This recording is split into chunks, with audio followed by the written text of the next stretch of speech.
This is the All-State Countdown to Green as we get set to go racing. These fans are enjoying summertime in Daytona Beach, Florida. Hope you had a blast watching the fireworks on the 4th of July.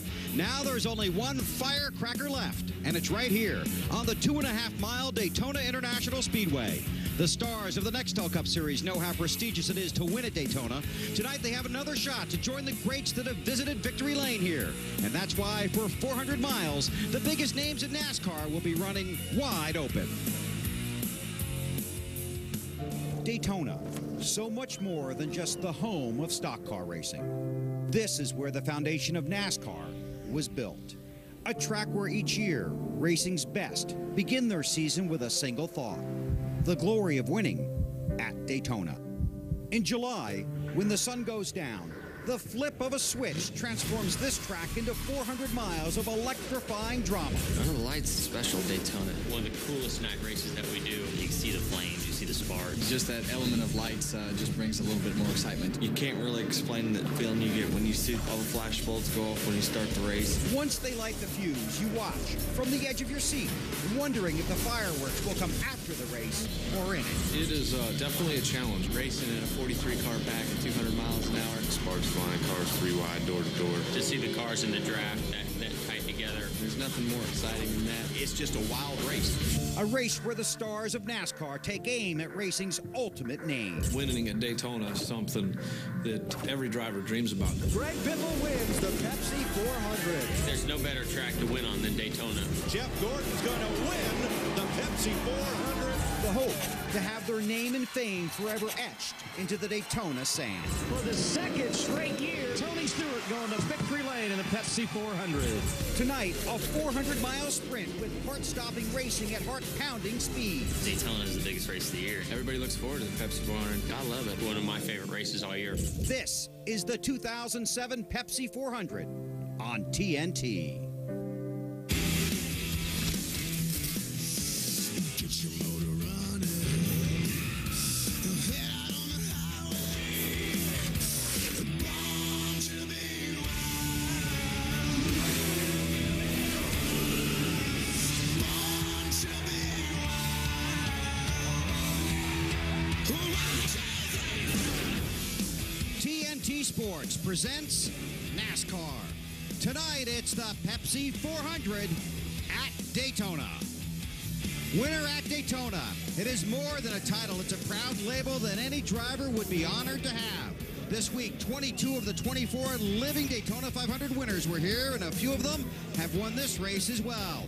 When here, you're no longer just a racer. You will always be introduced as a winner at Daytona. Hi, everybody. The TNT family spending a little time at the beach for the long 4th of July week. This is the All-State Countdown to Green. I'm Bill Weber, along with Wally Dallenbach and Kyle Petty. You guys have both raced here. You have both won at Daytona. What's that mean? It means a lot. I don't care if it's on a motorcycle or a sports car or a stock car. This place is special. It's Daytona. It's got that ring. It's just like Indianapolis. You want the open-wheel guys? It's Indianapolis. Daytona is special. You go down this garage area, down pit lane, everybody wants to win here, just to say it. You won your first race here? I don't know what my father was thinking, bringing me to Daytona for the first time, not starting me on a half mile. But like Wally said, having your name and then Daytona winner out beside of it, it doesn't make any difference. If it snowed here and they race snowmobiles here, you want to win at Daytona. Well, each week the stat books from our stat guy, Bill Sloboda, lands at the front door, and my favorite page shows the winners at the track we're headed to. All-time leading winner and the active driver with the most Nextel Cup wins at that week's track. Here it's the King with 10 Daytona wins, and Jeff Gordon with 6 wins. Marty Snyder doesn't have any wins at Daytona, but he is standing with 16 of them right now. I'm currently winless, Weber. Thanks for pointing that out. But as you mentioned, 16 Daytona wins here. Can even a guy like you, Jeff Gordon, winning all your championships 4 times, can you learn something from hanging out with all these guys who have won here at Daytona before? Probably. You know, if they were willing to give up some of their secrets. I was just talking to Bobby Allison and King and Darrell, and it's awesome to be around these guys, to have this kind of group here at the racetrack this weekend. Can't wait for the 50th anniversary of the Daytona 500, and I feel pretty proud to be in that elite group of a Daytona 500 winner. Not a 7-time though. Yeah, exactly. Of course, the 50th is coming up next year. What tidbits should you give him, King? The what? What tidbits did you give him? No, not really. I mean, you got all the history up here, okay? Yeah. You know what I mean? He's going to be the next history book, okay? We're a bunch of us, Darrell and me, and a bunch of them. We're chapter 1. Yeah. They're going to be chapter 2, and if they hang around enough, they'll be a chapter 3. So I'm just like him. I'm just glad to be here, glad to be part of it. You can give him some parental advice if you'd like to.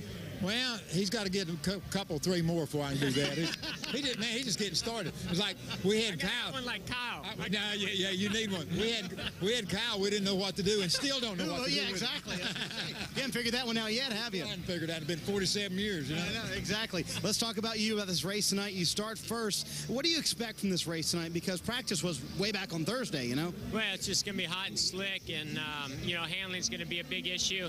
I certainly wasn't looking forward to starting in the back where we were going to. The rain came as unfortunate for some, fortunate for others, and we're going to try to take advantage of that track position. And, we made a lot of changes to this DuPont Pepsi Chevrolet, and I hope they pay off. It's great to be starting up front, but it's not going to be easy to stay there. Some guys that are handling good and some guys that aren't. Jeff starts first. The last time he started first at Daytona was this race 3 years ago. That night, he went on to win. Standing right beside me, Matt Yoakum. Marty, this stage is loaded with racing history. We talk a lot about chapters. In 2006, Jimmy Johnson scored the biggest win of your Daytona 500 history here, this 06 race here, right alongside such a history maker, Pete Hamilton. He won the 70 race. What's the biggest thing that you're excited about standing next to him? There's 36 years between our wins, like we were just talking. It's amazing. They're just talking about, from the old days and crashing and how he's happy to be here after all the crazy stuff he's been through. It's just neat to see all this. I unfortunately missed a lot of what was going on Thursday because I had the Rolex race to run, but now to spend some time up here with the guys talking, it's a lot of fun. You won here in 70. What's the biggest thing that impresses you of this generation? Well, I think that it's just very similar. We all wanted to win. There was nothing we dreamed about more than winning here at Daytona. And if you win it once, you want to win it again even more. And so, the thing goes on. But all these guys run mighty hard. And, I appreciate that. We ran as hard as we could, back then. I don't know if we ran quite as hard as these guys do today. Real quick, concern tonight? Just make sure the handling's right in the car. That's really the bottom line, is making sure we got a car that drives right, and I think we've done that. To Ralph Shaheen. Well, Dale Earnhardt Jr. had to just rush out on stage because he's the next guy to introduce. We'll try to catch him on the other side. And there you see Tony Stewart and Jimmy Johnson getting ready for tonight's Pepsi 400. Now, one note about Gordon and Johnson. This week, NASCAR revised its rule regarding crew chiefs that are serving a suspension. Last Sunday, the 3 suspended crew chiefs were all at the track in New Hampshire. This week, NASCAR said no more. If you're suspended,